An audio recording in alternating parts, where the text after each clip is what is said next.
Bonsoir. Au sommaire de cette édition, le banquet d'adieu offert par le président Alpha Condé à l'ambassadeur de Turquie en Guinée. Elle a passé plus de 3 ans à travailler sur le renforcement de l'axe Conakry-Ankara. Des témoignages émouvants à suivre dans cette édition. Bientôt, un pont sur le fleuve Milo à Kérouané. Les travaux sont lancés pour une durée de 18 mois. L'ouvrage va coûter 70 milliards de francs guinéens.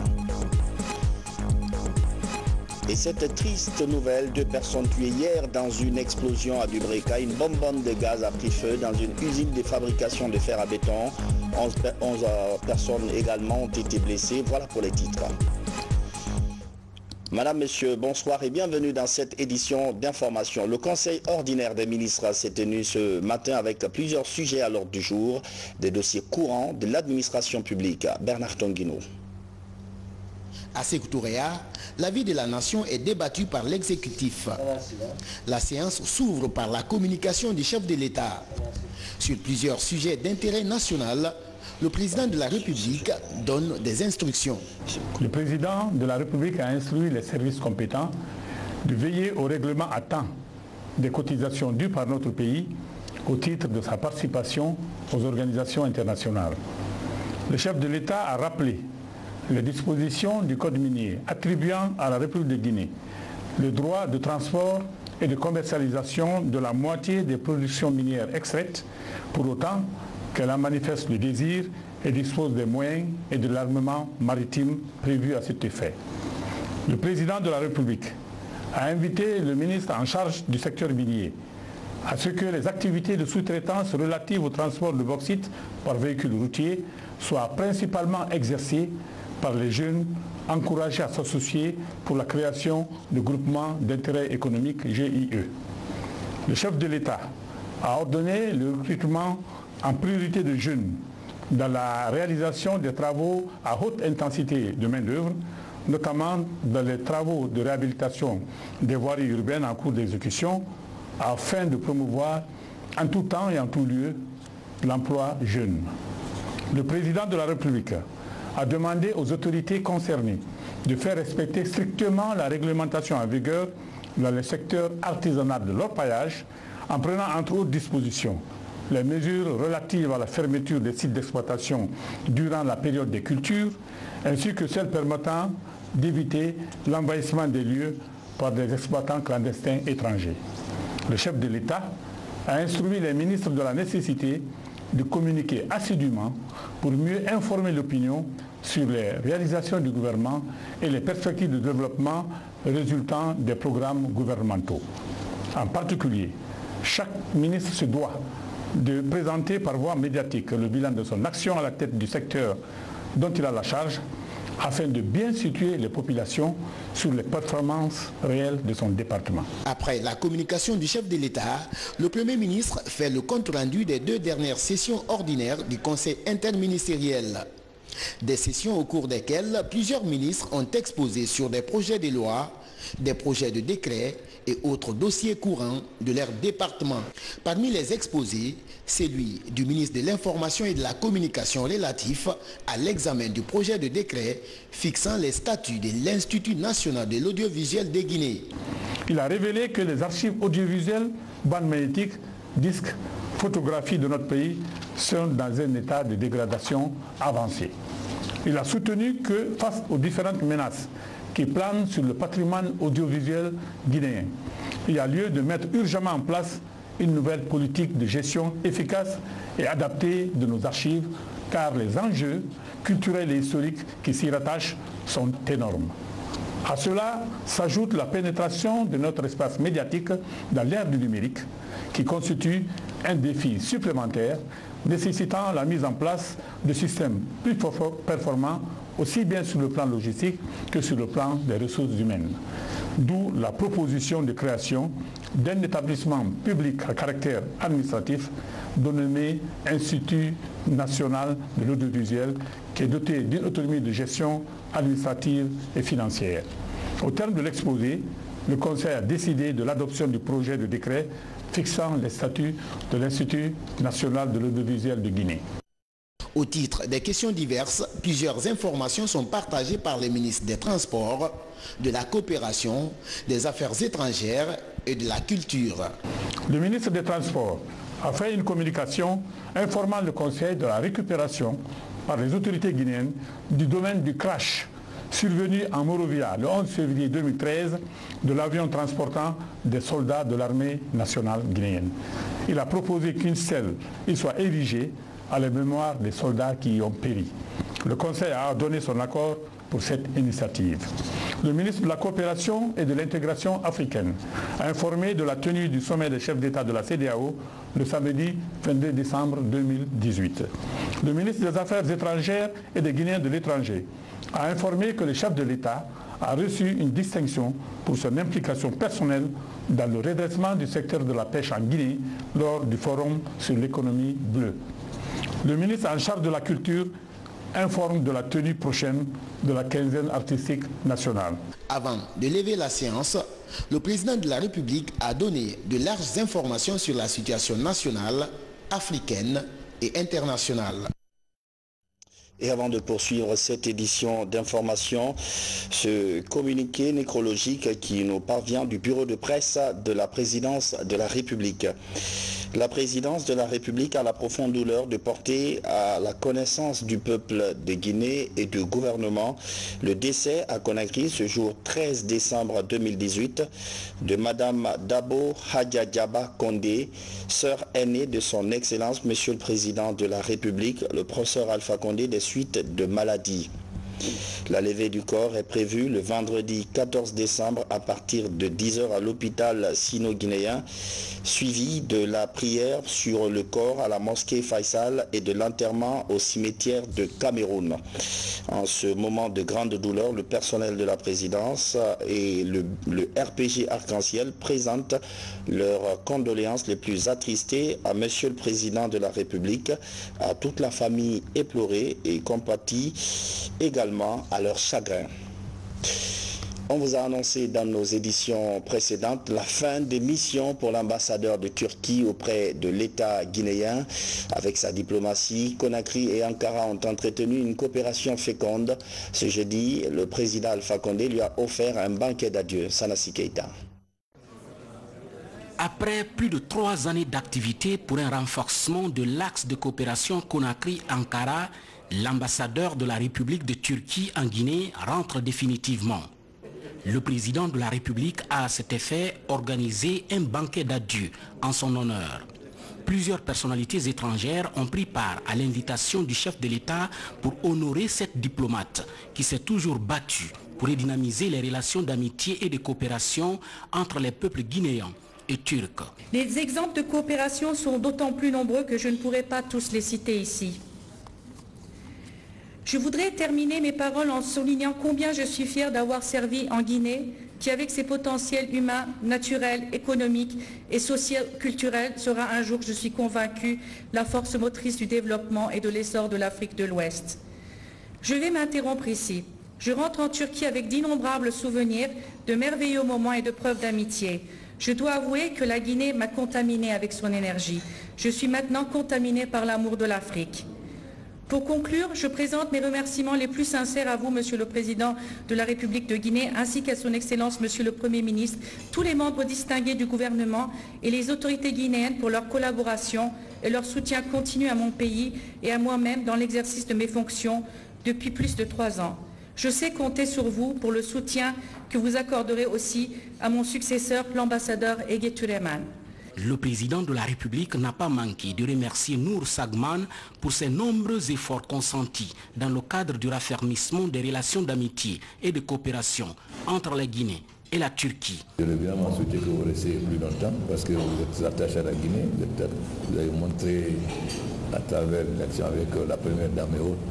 Mais nous nous retrouverons en Turquie et j'espère que vous allez continuer à travailler avec nous pour renforcer la coopération avec, entre la Turquie et la Guinée. En tout cas, à chaque fois que j'aurai l'occasion de partir, nous aurons l'occasion de nous voir. Je vous souhaite donc bon retour et bonne chance dans vos prochaines fonctions. La coopération bilatérale entre la Guinée et la Turquie avec l'implication effective des présidents François Alpha Condé et Recep Tayyip Erdogan a abouti aujourd'hui à la signature de 17 accords embrassant tous les secteurs de développement socio-économique.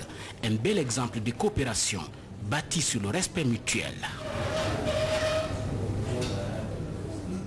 À l'hémicycle, le ballet se poursuit. Les ministres se relaient pour défendre le budget de leurs départements respectifs. On s'intéresse ce soir au passage du ministre de la Défense nationale et celui de son homologue des télécommunications, Abdoulaye Diallo. Il y a une grande commission au niveau de l'Assemblée nationale. C'est la troisième fois qu'il passe devant les élus du peuple en tant que ministre de la Défense nationale. Dr Mohamed Tiani est venu présenter et défendre le tableau de bord du budget de son département. Pour l'année 2019, ce département stratégique bénéficie d'un montant qui s'élève à plus de 1700 milliards de francs guinéens. Il est destiné principalement pour la poursuite des réformes du secteur de défense et de sécurité. Je voudrais faire remarquer ici que les coupes drastiques observées dans la loi rectificative de 2018 ont exposé le département à une situation difficile au regard de l'accroissement des charges incompressibles liées aux missions stratégiques du département. Ainsi, au cours du premier trimestre 2018, le ministère de la Défense a été confronté à des difficultés ci-après. La faible dotation de certaines lignes budgétaires telles que les évacuations sanitaires, le retard de paiement des dépenses d'investissement, des produits pharmaceutiques, des activités de la stratégie nationale d'action prioritaire. La question qui a suscité beaucoup d'interrogations est celle liée à l'application de la loi sur la programmation militaire adoptée depuis décembre 2014. La mise en œuvre de cette loi devrait permettre à l'État guinéen de disposer d'une armée redimensionnée capable de faire face à tous les défis sécuritaires du moment. L'exécution de cette loi est étalée sur une période de 6 ans et maintenant à 2 ans de la fin de son échéance en 2020, alors qu'elle a été confrontée à l'insuffisance d'allocations dues aux difficultés économiques et financières que le pays a connues ces dernières années. Aujourd'hui, honorables députés, nous devons tous ensemble réfléchir non seulement sur l'opportunité d'une relecture de cette loi de programmation militaire, mais aussi surtout sur le mécanisme de normalisation, de mobilisation du moins des ressources nécessaires à son exécution effective.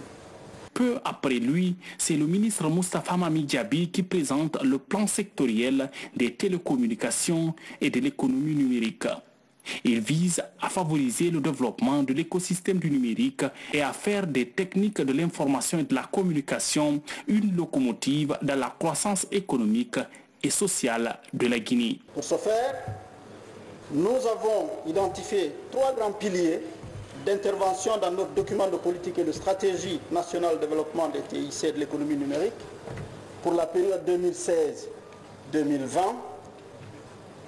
lequel document est en harmonie avec le plan national de développement économique et social, PNDS. Le premier, c'est la gouvernance. Cette gouvernance consiste à créer des conditions de développement de l'économie numérique à travers des réformes institutionnelles adaptées, la mise en place d'un cadre légal et réglementaire transparent et d'un arsenal juridique pour un meilleur encadrement de l'usage des réseaux et la protection des citoyens. Le deuxième pilier, la connectivité, qui consiste à développer les services numériques sur tout le territoire à travers la construction d'infrastructures structurantes, la promotion de l'accès, la réduction de la fracture numérique entre zones rurales et zones urbaines. Les prévisions budgétaires de ce département s'élèvent à plus de 226 milliards de francs guinéens. Ce budget prévoit une baisse des dépenses du personnel, des biens et services par rapport à l'année 2018. Et puis tout à l'heure, un entretien exclusif. Mohamed Lamine Solano reçoit le Premier ministre chef du gouvernement. L'émission s'appelle Entretien de Coloma. Plusieurs questions étaient au menu, l'éducation surtout.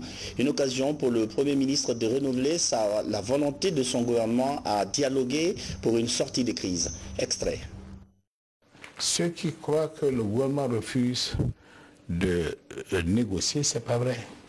On a commencé les négociations le 17 septembre. Nos frères du syndicat ont exigé 9 conditions préalables, dont certaines conditions ont des conséquences financières, y compris la reconduction en termes de salaire, le paiement de salaire à des retraités de 2017. Un rappel pour qu'on applique les 40% à ces gens-là, y compris l'introduction dans le fichier des contractuels qui n'étaient pas dans le fichier, y compris, etc., etc. Le gouvernement a fait l'effort sur les 9 conditions. On a évolué sur toutes les 9 conditions, sauf sur les conditions qui se révélaient impossibles même à leurs yeux. Et puis, nous avons posé une seule condition. Suspendons la grève pendant que nous continuons à discuter, parce que tout ne se résume pas à l'augmentation des salaires, tout ne se résume pas aux primes. Il y a dans l'amélioration des conditions de vie et de travail des travailleurs, y compris du monde enseignant, il y a des choses qui sont possibles. Qu'il s'agisse des conditions d'habitat, des conditions de santé, des conditions de mobilité, des conditions de retraite, toutes ces choses sont possibles à discuter parce que tout cela concourt à l'amélioration de la condition de vie du travailleur. L'intégralité tout à l'heure, juste après cette édition. Pendant ce temps, à Kirouané, un pont va bientôt surplomber le fleuve Milo. Les travaux sont lancés par le président Alpha Condé. L'ouvrage va coûter 70 milliards de francs guinéens et sa réalisation s'étendra sur 18 mois. Ansoumane Toumani Camara. Le fleuve Milo, dans son parcours de 330 km avant de se jeter dans le Niger, sépare la commune urbaine de Kirouani de 3 des sous-préfectures dites poumons économiques, des greniers ainsi que de la préfecture voisine de Kissidougou. De la période coloniale à ce jour, la traversée de ce cours d'eau a toujours été un grand risque pour les populations et en toute saison. L'annonce de la construction d'un pont moderne qui était un rêve de plusieurs générations se concrétise au mois de décembre sous la Troisième République. Les femmes des localités situées sur l'autre rive du Milo, dans la joie et avec des chants populaires, n'ont pas attendu les pirogues et le bac pour traverser. En dévoilant ainsi la plaque du chantier, le président de la République annonce la fin du calvaire dans 18 mois sur la route nationale numéro 33 Kirouani-Kissidougou via 3 sous-préfectures dont la zone diamantifère de Banankoro. 70 milliards de francs guinéens, conjointement financés par le budget national, la BADEA et le PEP sont mis à la disposition de l'entreprise marocaine Sintram pour construire un pont de 85 mètres. Le pont fait à peu près 85 mètres de longueur, de près de 10 mètres et demi de largeur. Il s'agit de 4 travées, chacune de 20 mètres. C'est un pont poutre avec une capacité qui dépasse les 70 tonnes, qui sera fait selon la dernière technologie. Donc la durée de vie du pont est 100 ans. Outre le pont sur le Milo, d'autres chantiers sont également ouverts pour améliorer la mobilité des populations de Kirouani, dont la souffrance a été énorme la dernière saison des pluies. Il y a le deuxième chantier, c'est la voirie urbaine de Kirouani, long de 5 à 8 km. Plus précisément, ce sera 5 premiers kilomètres. Ensuite, 3 autres kilomètres seront rajoutés pour la ville de Kirouani. Nous allons entamer aussi la construction de la route Kankan qui vient vers Kirouani, mais nous allons réaliser les 32 premiers kilomètres qui viennent à Sana. Le fleuve Milo, dans son parcours de 330 km avant de se jeter dans le Niger, sépare la commune urbaine de Kirouani de 3 des sous-préfectures dites poumons économiques, des greniers ainsi que de la préfecture voisine de Kissidougou. Des cadres guinéens devenus experts en recherche géologique, ils rentrent d'une formation d'1 mois en Chine.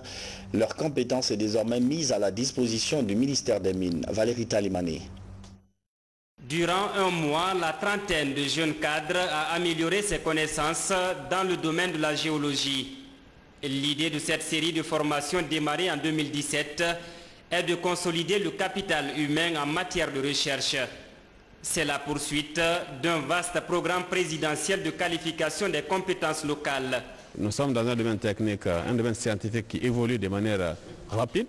Il doit pouvoir continuer à se former pour pouvoir être des interlocuteurs valables des compagnies minières qui n'hésitent pas à mettre les moyens qu'il faut pour pouvoir former du personnel, justement pour pouvoir discuter de manière efficace avec les administrations, leurs interlocuteurs. L'action est le fruit de la coopération bilatérale entre la Guinée et la République populaire de Chine. Une activité qui aura permis d'approfondir leur niveau, surtout dans la prospection et la connaissance du sous-sol guinéen à travers l'usage des nouvelles technologies. Les nouvelles techniques d'exploration concernant le levé géologique, la géochimie, les géophysiques aéroportées. Les nouvelles technologies font appel à des nouveaux équipements comme les satellites, les avions, les drones. De retour en Guinée, ces jeunes cadres sont désormais aptes à faire face à tous les travaux géologiques à différentes échelles de 1/100 millième à 1/200 millième. Une performance qui leur permet de recevoir des satisfecits en guise d'encouragement et de reconnaissance de mérite. Bientôt un incubateur des entreprises de Bofa, il sera logé à la maison des jeunes de la localité. La partie qui va l'accueillir sera aménagée très prochainement. Hier, une rencontre a permis de préciser l'importance de cet incubateur. Fatima Diallo. Parmi les causes profondes de la migration irrégulière figure en bonne place le sous-emploi. Pour faire face à cette épineuse question, des jeunes membres des différentes associations de jeunesse de Bofa sont formés en entrepreneuriat. Face aux responsables du département de la jeunesse, ces futurs entrepreneurs reviennent avec aisance sur les modules suivis durant la formation. La session devrait aboutir à la mise en place d'un incubateur d'entreprise à Bofa. Alors, la rencontre de Bofa a consisté à travailler avec les associations de représentation des jeunes, les représentants du ministère du Commerce, ministère de la Jeunesse, ainsi que les autorités locales, pour définir les lignes d'un futur incubateur d'entreprise à Bofa. Donc il débouchera sur un guide complet sur la mise en place de cet incubateur. Integra, il y a vraiment plusieurs axes de travail sur 4 ans pour un budget global de 65 millions d'euros. Et tous ces programmes-là sont exécutés en coordination avec la contrepartie nationale qui facilite, guide et s'assure de la bonne prise en compte des besoins de nos populations locales. L'incubateur sera logé dans les locaux de la Maison des Jeunes de Bofa. Les besoins sont répertoriés et l'aménagement se fera avec l'appui du Centre du commerce international. Sa mise en place devra permettre la réinsertion des migrants retournés et l'intégration socio-professionnelle des candidats à l'aventure incertaine. Nous avons une nouvelle vision des maisons de jeunes. Nous voulons en faire des centres incubateurs et accélérateurs. Faire en sorte justement que les jeunes bénéficient d'informations, de formation, d'orientation, que les capacités des jeunes soient renforcées, que leur employabilité soit renforcée en vue justement de leur insertion. L'incubateur de Bofa constituera la phase test pour les villes de l'intérieur du pays. C'est le début d'une vaste campagne de lutte contre le chômage à travers la promotion de l'auto-emploi des jeunes de 15 à 35 ans. Une énième distinction pour Dr Maurice Ndan Kouyaté, ce Guinéen qui se bat pour la cause féminine. Son combat contre l'excision, par exemple, est salué partout dans le monde. À New York, l'ONG La Voix de la Solidarité a applaudi les efforts de Dr Kouyaté pour la promotion des droits des femmes. Fatoumata Samora, notre correspondante aux États-Unis.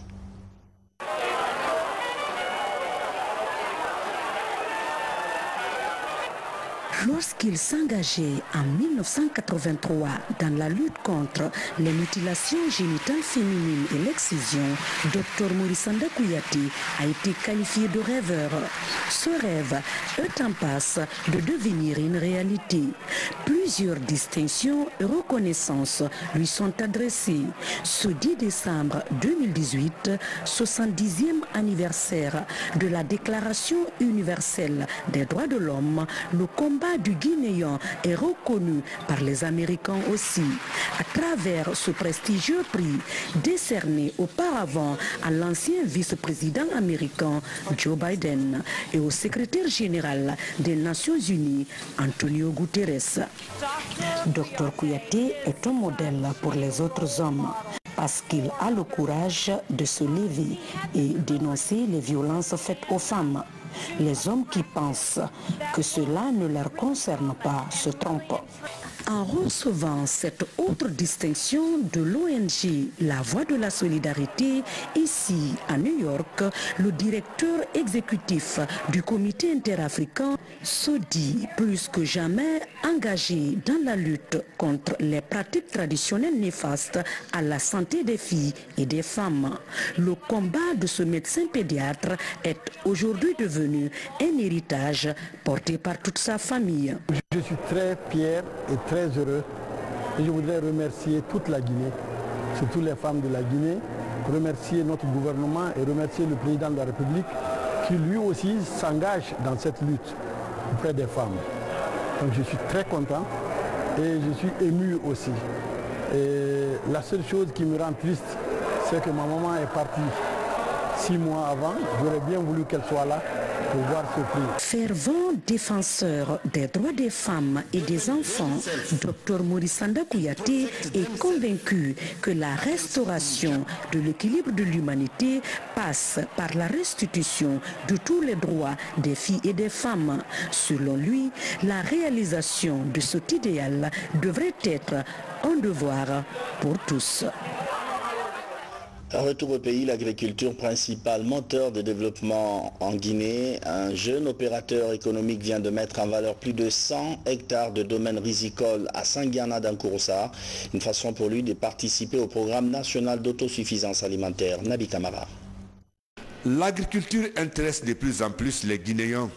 Depuis un certain temps, nombreux sont les fonctionnaires et opérateurs économiques qui s'impliquent dans cette activité génératrice de revenus et d'emplois. Ils sont unanimes à reconnaître que c'est la base du développement d'un pays. Ces champs de riz couvrent un domaine de 138 hectares. Il est cultivé par ces jeunes agronomes de formation qui dirigent une entreprise agricole appelée Amana Séné. Je me suis lancé dans l'agriculture il y a plus de 10 ans. Chaque année, je produis. Mais cette année, je suis venu à Mandou ici. Mandou, c'est la plaine rizicole de Bokoro qui a été aménagée par le feu général Lansana Conté à son âme. Et nous sommes en train de travailler. Ici, c'est aménagé, il n'y a pas de perte. Si vous suivez les conseils des agronomes, vous avez 3 à 4, voire même 5 tonnes à l'hectare. Donc nous sommes là aujourd'hui pour la récolte. Je suis venu pour la récolte et puis nous allons commencer directement le premier labo. Ici, nous sommes à Mandou. C'est un district de Bokoro dans la sous-préfecture de Sangiana à Groussa. On dépose en Algérie 500 millions de dollars chaque année seulement en Irak pour payer du riz, pour nourrir notre population. Et nous avons les mêmes conditions climatiques. Donc j'invite les Guinéens à rejoindre le champ. Et s'investir encore dans l'agro-industrie, c'est l'agro-industrie qui développe. Dr Namouri Keïta, fils de la Haute-Guinée, évoluait d'abord à Kankan. Il a l'ambition de doubler cette superficie si les moyens lui permettent. C'est pour, dit-il, contribuer grandement et efficacement à la lutte contre l'insécurité alimentaire et la pauvreté en Guinée. La lutte contre la pauvreté, justement, cette fois-ci en milieu rural, l'association Solidarité Suisse offre des moulins à céréales à quelques groupements féminins. Les bénéficiaires viennent de Pita et Labé. Il s'agit d'équipements agricoles pour accroître le rendement de ces structures associatives. Sarafdine Diallo, Mamadou Saliouba.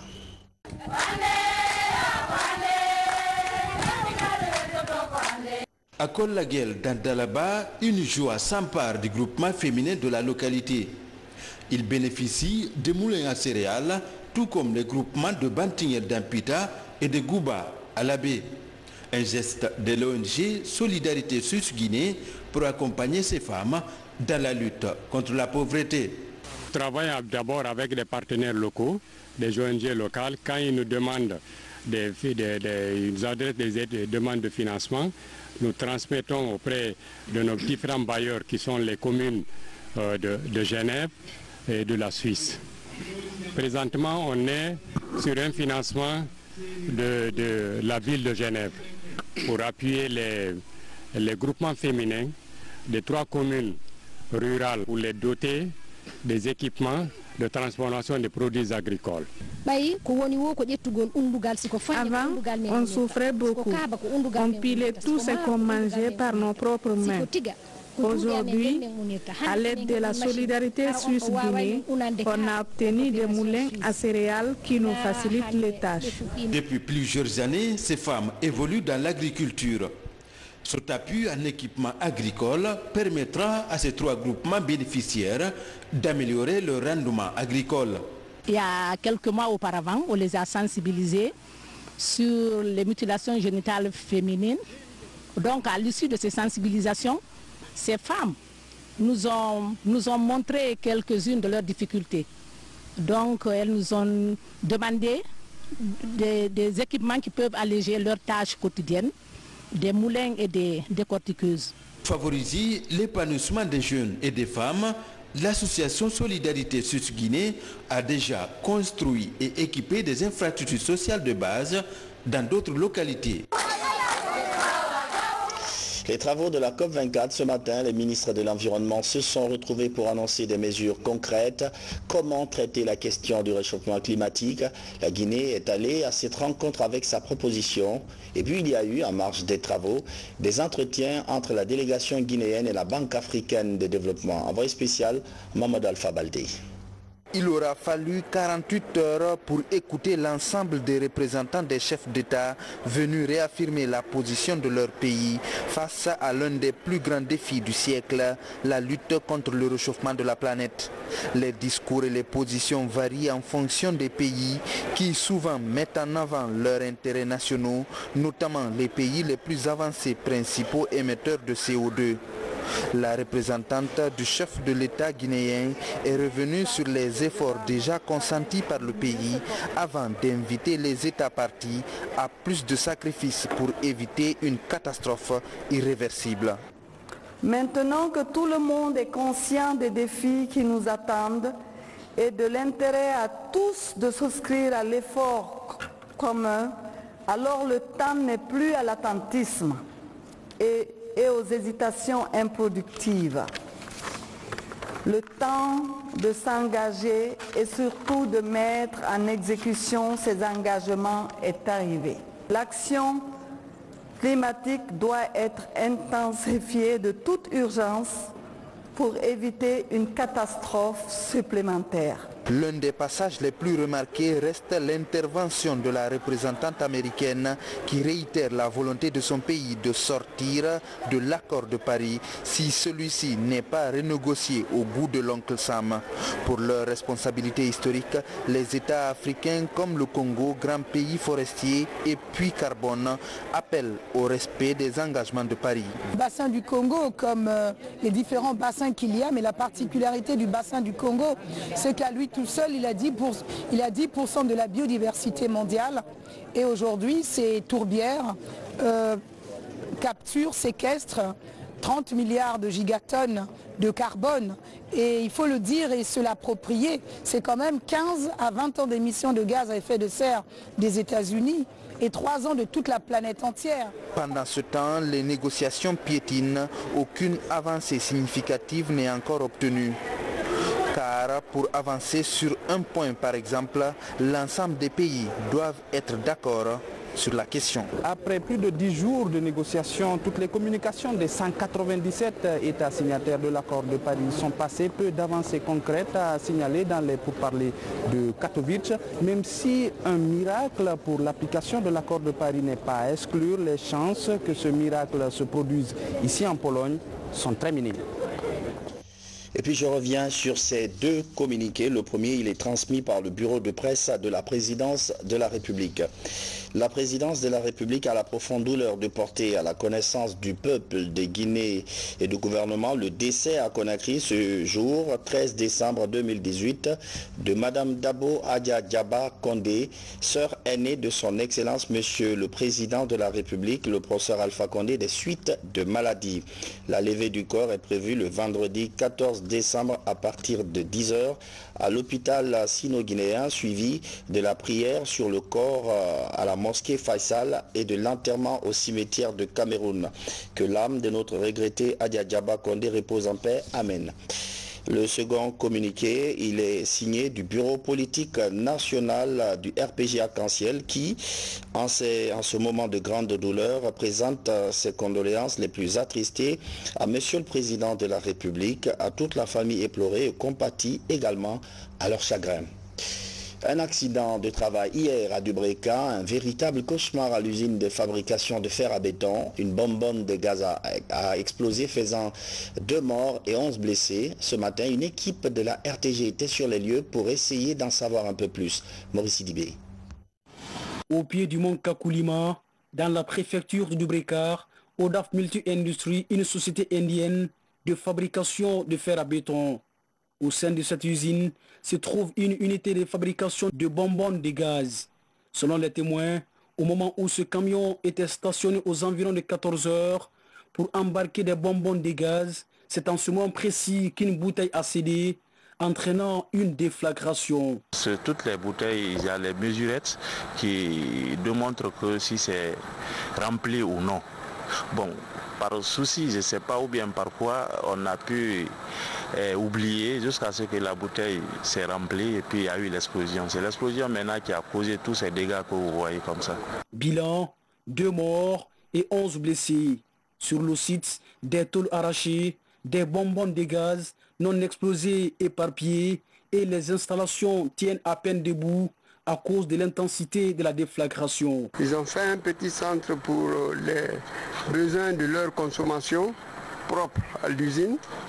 Ce petit centre devrait être transféré ailleurs pour faire un grand centre. Ils n'ont pas eu le temps de prendre toutes les dispositions pour installer un laboratoire de contrôle, alors que c'est indispensable dans le travail du gaz. Les responsables de l'usine annoncent des mesures pour prévenir désormais tout cas d'accident de travail. Le gagné accident est mort. Toutes les condoléances avec la Louis, avec la famille. J'ai trop triste avec ça. J'ai déjà donné une grande technique à Inde et l'Europe qui vient envoyer un conseil à nous que quelle disposition nous fait encore pour augmenter la sécurité à cette usine. J'ai déjà donné une commande, nouvelle machine, nouvelle technologie européenne, 1 minute et vérifier, tester la bouteille scanner. Chaque bouteille avant la remplir, maintenant nous commençons à la scanner. Si quelquefois, nous enlever et disposer. Ces bonbonnes de gaz sont utilisées dans la soudure, mais aussi servent à faciliter la fonte des métaux dans la fabrication des fers à béton. Plus de 300 employés travaillent dans cette société. La police assure en attendant la sécurité de l'usine. La société Total Guinée ouvre son guichet unique. L'idée, c'est de faciliter les échanges avec la clientèle. À travers cette plateforme, les propriétaires de véhicules peuvent acheter le carburant via les services de téléphonie mobile. Maïmouna Bella Diallo. Total Guinée continue d'innover, ce qui fait de cette société le premier réseau pétrolier de la Guinée. Avec ce nouveau concept dénommé guichet unique, les clients pourront payer désormais leurs produits via Orange Money et Mobile Money partout dans les stations-service Total. Aujourd'hui, en fait, l'automobiliste, quand on le rencontre, quand on discute avec lui, on se rend compte qu'il est confronté à de multiples besoins. Des besoins de transfert d'argent, des besoins de paiement de factures, des besoins d'assurance, etc. Et nous sommes dit qu'au lieu que cet automobiliste aille chez son assureur, après aille par exemple chez Western Union faire son transfert, après aille dans une autre chez Canal+ pour prendre son abonnement, nous nous sommes dit mais finalement pourquoi est-ce que sur la station on ne va pas lui proposer l'ensemble de ces services-là, et quand il viendra sur la station, non seulement il prendra son carburant, mais en même temps il pourra souscrire à son abonnement Canal+, il pourra faire son transfert d'argent via Western Union, MoneyGram, etc. Et donc il aura, en venant sur la station, un ensemble de services. Sur notre appareil, vous retrouvez en fait ces applications des opérateurs, c'est-à-dire les services des opérateurs. Donc dès que vous voulez par exemple déposer de l'argent, nous on dit que madame, vous souhaitez déposer de l'argent sur votre compte, nous on encaisse cet argent-là, on fait l'opération pour déposer l'argent sur votre compte et l'opérateur avec lequel on a été partenaire, avec lequel on a contracté via notre prestataire InTouch, dépose l'argent sur votre compte. Donc en fait, ce n'est pas nous Total qui faisons l'opération de déposer directement, mais on passe par l'opérateur. Donc nous Total, on envoie l'information à l'opérateur qui est notre partenaire. Voilà, un opérateur téléphonique, il y en a plusieurs. Et cet opérateur-là utilise ses propres canaux pour faire l'opération et nous renvoie une confirmation, simplement. Cette innovation de Total Guinée s'inscrit dans la dynamique de la digitalisation de ses produits et de ses services. Aujourd'hui, la compagnie et son partenaire technique InTouch œuvrent pour promouvoir l'utilisation de cet outil digital par ses clients. Vous allez chez Total en utilisant cet outil et vous pouvez le faire sans problème. Dans toutes les stations de Total, tout abonné peut arriver et exécuter le paiement. Il a les images chez lui instantanément. Le déploiement, ça sera effectif avec Canal+ à partir du mois de janvier. Donc là, nous sommes en train de finaliser l'intégration technique et la signature des contrats entre Total et Canal+. À ce jour, le groupe Total a lancé l'application guichet unique dans 8 pays africains. En Guinée, 43 stations-service sont couvertes de la plateforme répartie entre Conakry et la province. L'idée est de couvrir à court terme l'ensemble du réseau Total Guinée d'ici la fin du trimestre 2019. Sport football avec la qualification de l'équipe de la RTG Ouragan Football Club en demi-finale du tournoi corporatif Abdoulaye Ba des médias sous les yeux admiratifs du ministre de la Communication. On a étrillé l'équipe de Star 21 TV sur le score de 4-0. Quelle sera notre prochaine victime? On aura la réponse après la rencontre de samedi entre le groupe Adafo Média et le syndicat de la presse de Guinée. C'est la fin de cette édition d'information. Merci de votre fidélité à la télévision nationale. Bonsoir.